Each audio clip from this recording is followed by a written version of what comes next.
My name is Macbia Black Elk. I am Lakota and Chicano. My dad is from Pine Ridge community and my mom is from Los Turanes. I was born and raised here in Albuquerque in the Los Turanes community with my mom. What I work on now, I am the prevention program coordinator for our office, which is SAPO, the Substance Abuse Prevention Office. And I also facilitate the boys group every Thursday, the Hiopo Boys Group.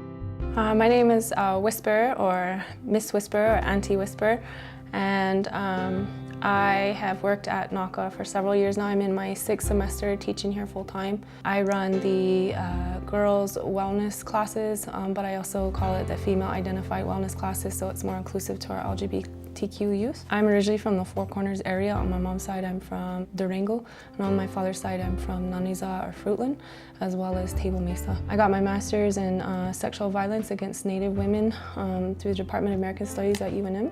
And after I graduated, I worked for a short amount of time when we were still in our trailer park days at our portable on the other campus. I worked in multiple capacities, but then I also ran girls programs.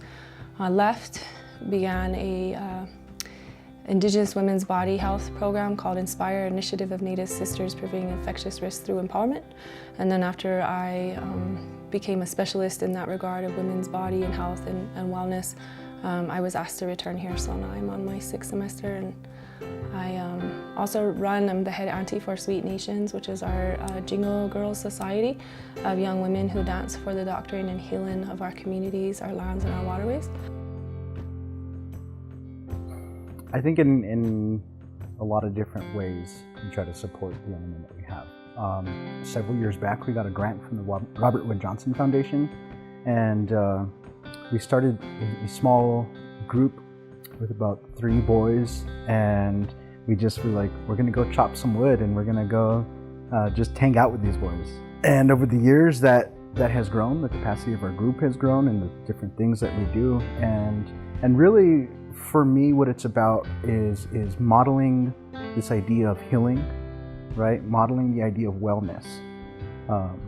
Because for me, I feel like I didn't have those type of mentors, of native male role models, who would tell me things like, it's okay if we're not on our best every day, right? It's okay to forgive ourselves, and that this is how we take care of ourselves. This is the healing that we have to do. And so I try to be a compassionate male role model who really shows these young men that, I'm here to listen to you. I'm here to cry with you, to be a shoulder to lean on, to give you advice, or just to listen, to hang out and just all around be there. We call it Boys Group because that's how it started, was that there was a need for young men. But the name changed to Hiopo, which is Lakota for follow me, right? It's like kind of gathering up the troops. And what we do is that we use NACA's wellness wheel as our foundation, right? And so we try to symbolize it in a way that can be understood. So, we have intellectual wellness, social emotional wellness, physical wellness, and community relationships. So how does a young man or a young girl remember that? And we say it's our head, heart, body, and surroundings, right? Our head, making sure we're learning, and understanding that learning is not just this Western education of reading a book, but also listening to our elders and learning new skills and doing stuff with their hands and just really, gaining intellectual wellness. And then our emotional, social wellness, we learned something from Miss Whisper's class of checking in, highs and lows, right? What you're grateful for, giving them the space and opportunity to speak what's on their mind and tell everyone what's bothering them, and then kind of creating a support group and network, right? But then also remembering that, we can do stuff, we do positive things, right? We can do fun things. We can do things that are good for emotional wellness. And then physical wellness, of course, we want them to eat well. We really emphasize the nutrition policy that we have here, exercising, drinking water, and sleeping. A lot of our, sometimes when we think of physical wellness, we forget about those other aspects. And I'm always telling the kids, hey, get some sleep, It not doing you any well if you don't. And then our community surroundings, we do a lot of volunteer community service. And part of that is realizing that we're an asset to the community, and that when there's things that need to be done, we can step up and do them. We don't need help from outside places all the time. I like to start with like talking about the structure of my classroom, because really that's where it's embedded. We treat my classroom or our classroom as a sacred space and as a second home. And every wall that you look at, every corner, and even the way we sit in class, they're all different forms of healing modalities and outlets, as well as forms of self-care that are built into the infrastructure of our classroom, or our home, we call it. And so we start out at the beginning of the class when the young people come in. And I say young people because we need to be gender inclusive, not exclusive. So we do have gender non-conforming young people, LGBTQ, and we are open to students identifying whether they want to be in the girls or boys wellness class. So we're very fluid in that way. So when the young people come in, when our little relatives come in, the first thing they do is they go in, they get their blankets, where we keep our blankets, and they lay their blankets out on the floor. We don't use tables at all. The only time we use tables is when we're cooking or when we need a larger hard surface. Otherwise, we sit what we call ceremony style or Hogan style on the floor in a circle. And everything we need for that day, class materials are in the center of the circle, as well as their smudge and their candle that's already lit for them. And then often there's water in the middle as well to acknowledge that relative. And then once the young people sit down, I ask someone to volunteer if they don't do it on their own to light our medicine for the day, and they go around and smudge.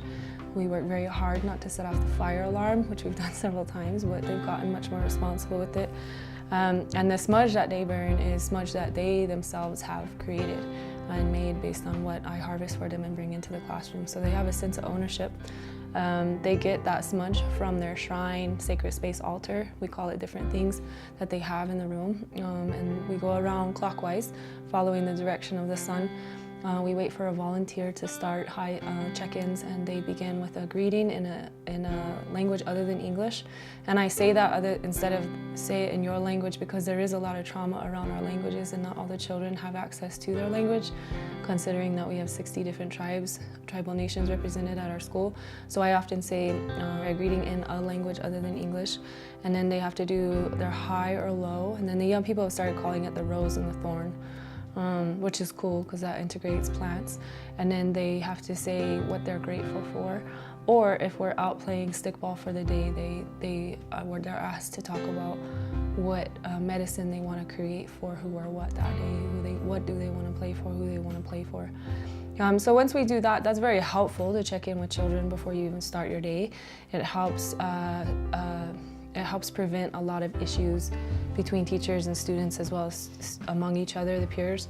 And then after that, we dive into whatever activity we have for that day. The overall EU and EQ, EU being the enduring understanding, which I tell the girls is a fancy word for our teaching. I want them to remember for 40 years or longer, is we already have everything we need within us and around us to heal. So that's the thing I'm driving into them constantly, that we explore together. And then the EQ is, where do you get your medicine?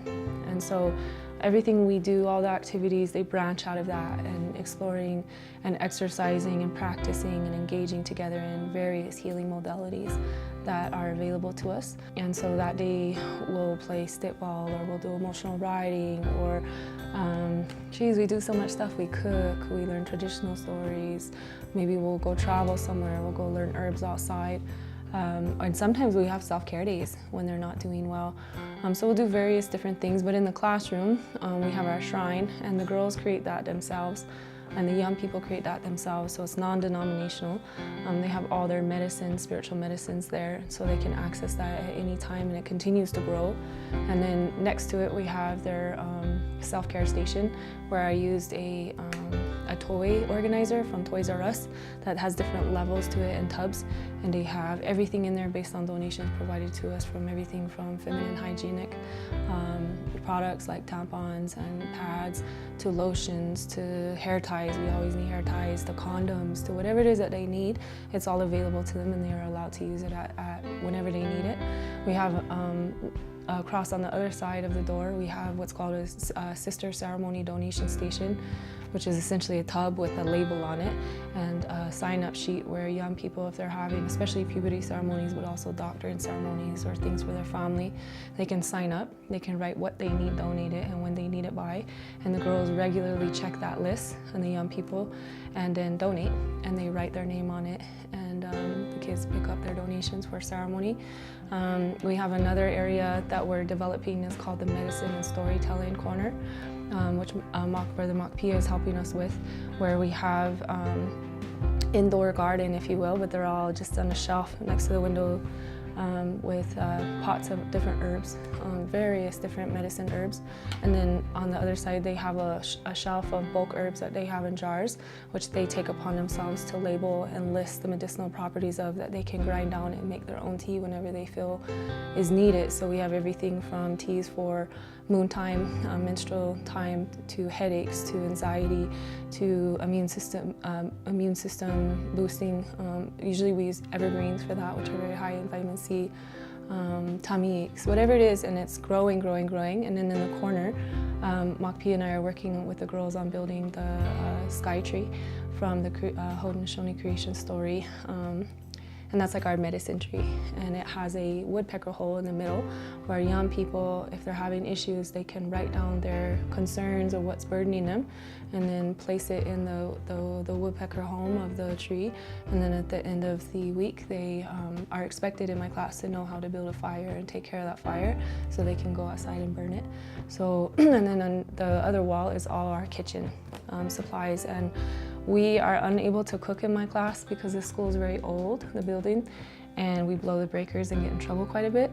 But I realized that that's Spirit's way of requiring that any of the cooking that we do is done so without any form of dependence upon fossil fuels, which is very important to us as Indigenous peoples and young people and communities. There's a huge emphasis increasingly on self-care in our classroom, looking at our generation and how we have been taught some very unhealthy habits around how we commit ourselves to community and to the work. I'm working very hard with the young people to say, don't do what I did, don't do what we do, but check in with yourself and make sure that you are well, and if you are not, you need to be vocal about it as much as you are comfortable, and then identify what is available to you, either within you or around you, to address what's going on with you. So there are days that we take self-care days. And we do everything. We do a lot of plant medicine work in our classroom, a lot of herbal work. We create our own cosmetics. We look at the toxicity of mainstream cosmetics, our own noontime supplies, be they teas, hand-sewn menstrual pads, all sorts of stuff. And so we're increasingly just continuing as a community of young people to identify what our needs are and how we can address it using land-based healing. So, you know, if we have an issue in the community where there's high anxiety because there was a death or something like that, what herbs can we access to address that anxiety and to heal? So it's this constant it's almost like a living being, what's happening in our class, where we're very responsive to what's going on in the community. We do a tremendous amount of, instead of assignments, I call them community actions, because I'm trying to encourage them to think in the context of community organizing.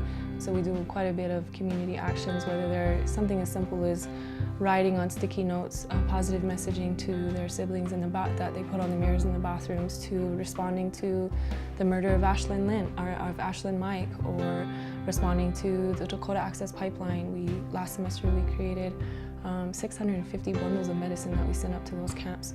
So there's a kind of a basic outline that we follow in our class, but then we also kind of wait to see what comes to us as a community, and then we create opportunities and actions to respond to those with the intention of restoration and healing in our class. Sure, so Makpia and I have known each other for really quite a long time, almost 10 years, a decade. Gee, I felt old. So we've known each other for quite a while, and we both work here now together at NACA. And we work really hard in both of our programs, individually as well as a school, in practicing the core value of kinship.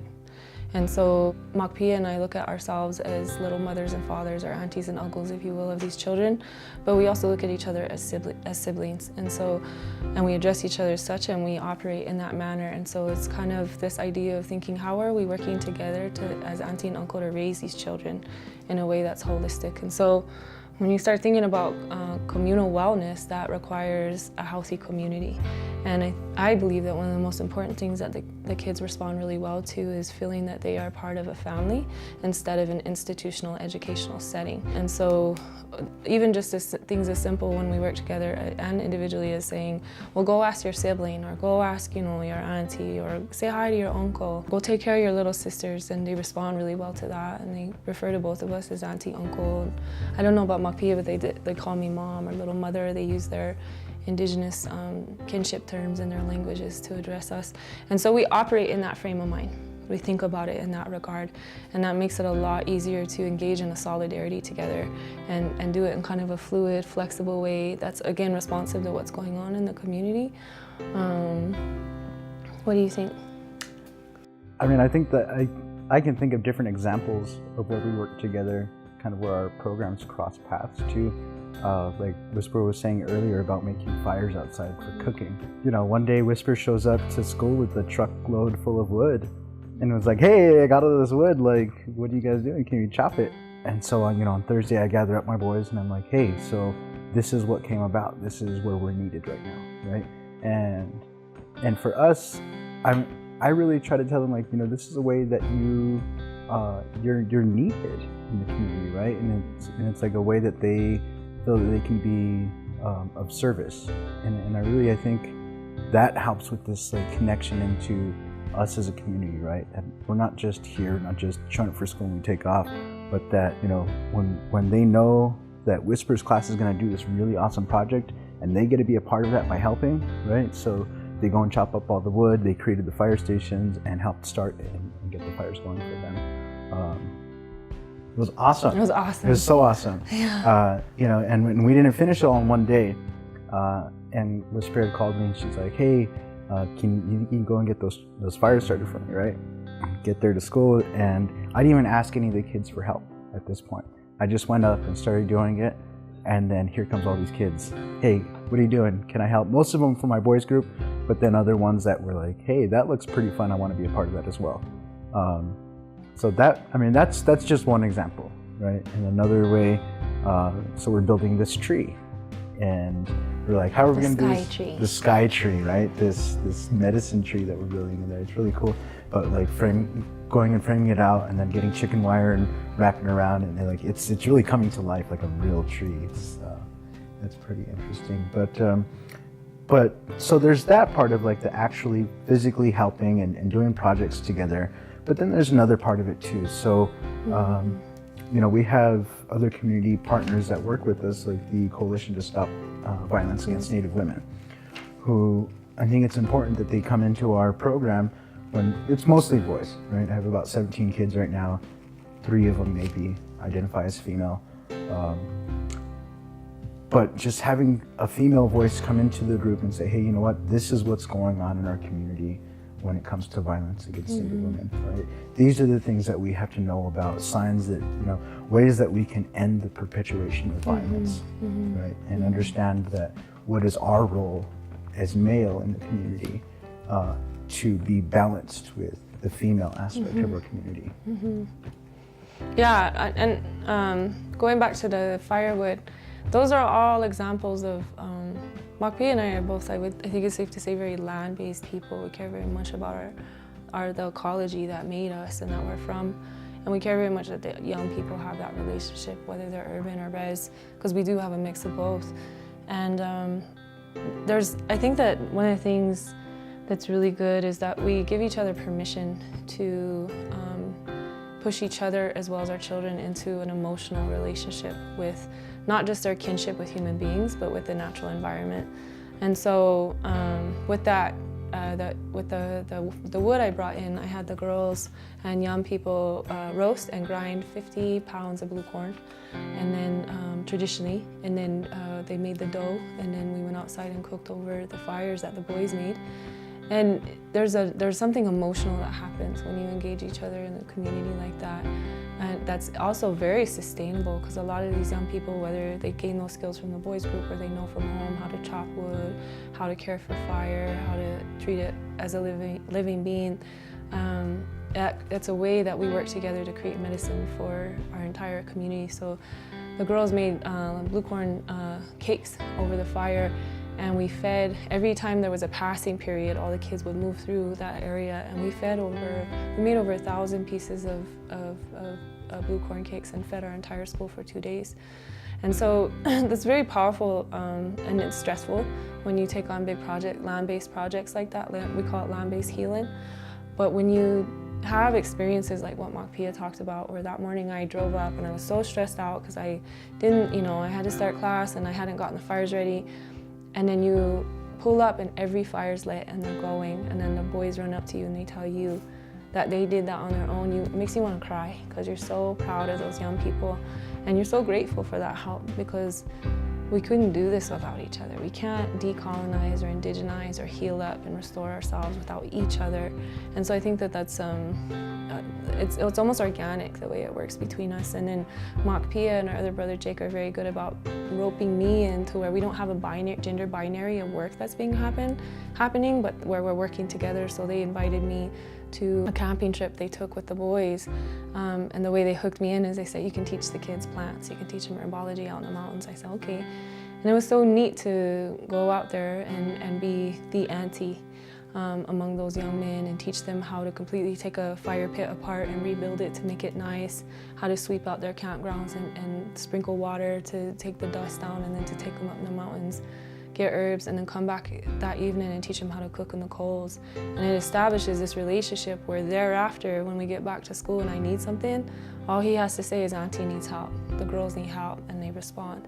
And so there's this powerful emotional bonding and relationship that I think in some schools we're afraid to venture into for the sake of professionalism.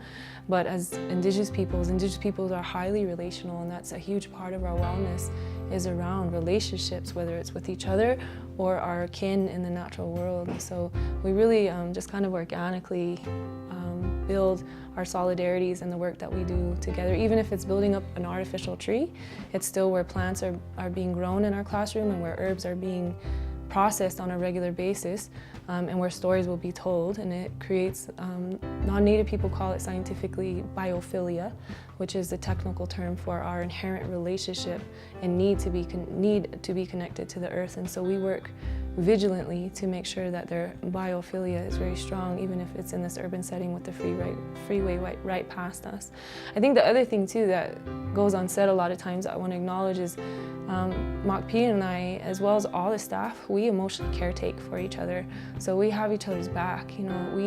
We all are going through different stuff in our communities. There's a lot of disparities, there's hardship that we get slammed with as staff, that our students also get slammed with, whether it's suicide or our parents passing away or addiction and loss and tragedies. And so I think part of our solidarity that's really powerful is that we check on each other. We look after each other, and when things are hard, we make sure that our presence is known, that we're available to support and hold space for each other, as adults, just as much as we do for the children. And we find that the children do reciprocate that as well. So that's very important in this work. We must move past walking around silently suffering simultaneously, and ensure that we are being open about when we need support or when we need help. And I think that when we model that, that's a form of teaching to our young people. So the young people see how close we are, and if I care about Makpia as my brother, they organically are going to care about him as an uncle, and vice versa. So I feel that's very powerful. And one of the examples that comes up for me of when we've collaborated, it was last year when Ashlyn Mike was murdered from the home community I'm from. It was a huge blow to the whole state, and it was a huge blow to our school. And Sweet Nations, the Jingle Girls group, and the Hiopo boys, we had them come together in one space, and we allowed them to process what was going on. We allowed them to speak to each other, and then express themselves in ways that were profoundly important, I felt, and it gave the young men an opportunity to step up as warriors and talk about their responsibilities of looking after our young ones and after our women. And it gave them an opportunity also to tell the women that they acknowledge them as sacred and worthy of protecting. And then it gave the young women an opportunity to hold our men accountable in their responsibility to do so, and not just talk about it, but take action. So that, there's all these very spiritual, emotionally based, land-based experiences that really is what drives our work and our solidarity together. And we're just two people part of such a larger web of community here at the school. But if we're just talking about us, those are some kind of isolated examples of how we work together. You know, I think about our mission statement and what do we want to do as a school, as an academy, right? Is that, of course, we want our kids to be academically prepared, but of course, we want them to be secure in their identity and healthy, right? And I really hope that in the future, you know, these language programs that we have keep getting built out, and that, you know, all people in the community, whether they're young people or not, can come to this place and learn these languages, right? I know for myself and my wife, we want to learn Lakota, and I don't always have that opportunity, right? So a place for our languages and cultures to continue to grow. I pray that, you know, the students who come through this school, that they return, and they in turn go out to the community and continue the work that has been started. That every day, you know, we strive to be sovereign people, and in all the things that we do, you know, whether that be, you know, growing our own food. I think that's hugely important. Like, that's something that we really need to focus more on. You know, we have a few little gardens here, but we need to, you know, I see the things that we're doing as little seeds, right? Seeds for the language restoration, seeds for cultural restoration, for land-based relationships and land-based healing, you know, because something we tell the young ones is that, you know, what happens to the land happens to us, you know. So when somebody goes and dumps oil from a pipeline, when a pipeline bursts, you know, that physically affects us. But at the same time, when we go out and plant trees, when we go out and clean, when we pick up the trash that's been thrown out by the people, that also heals us, right? So it kind of goes both ways. And you know, I really pray for the health of our children. I pray that, you know, one day we won't have children who are hungry. You know, I pray that one day we won't have kids who are homeless and they don't know where they're going to go that evening, and that they won't know violence like they know now. I pray every day for these young people, because they are our future, you know, and they deserve to be happy, and they deserve to be well. And I think that the work that we're doing it's getting us there. It's getting us there slowly, but my hope is that the work that we're doing goes beyond just this school, right? It goes into the way, you know, if one of our students becomes a doctor, into the way they do their practice, when they become teachers, lawyers, whatever they may be, that they remember the lessons they have here and continue that work on.